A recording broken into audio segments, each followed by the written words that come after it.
Yeah, I think the first step is really have an introductory call to learn about essentially where you are in the process. I've talked to some orgs, and they've had an emergency crisis, meaning that they just got a resignation notice.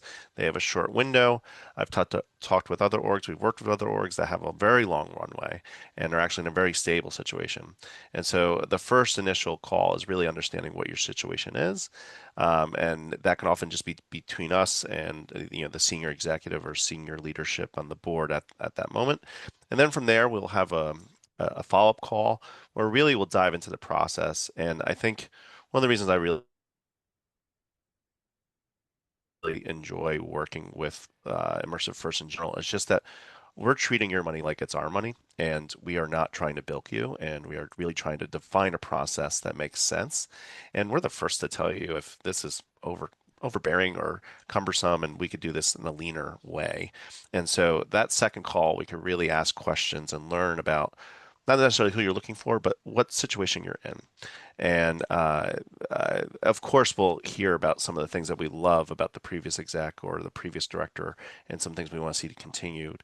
But we also want to make sure we're starting to identify what resources we need to pull for this. And then from there, we'll start creating a proposal. Even though we have a four-step process, everything is customized to your needs and frankly, your situation. Every camp's in a different situation as well, too. Every organization is.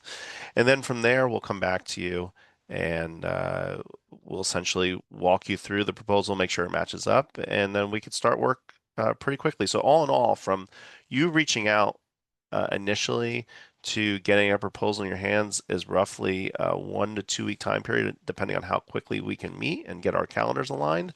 And then from there, signing a contract, we're instantly in your phones. We're moving quickly with you and doing our best to be honest with our timelines and have a defined process. And when you really think about this, this is not about rushing it. This is about getting somebody that is going to be there in for the long term and whatever we define long term. So when we do this, we really want to make sure that we're doing the proposal stage well and understanding your needs well.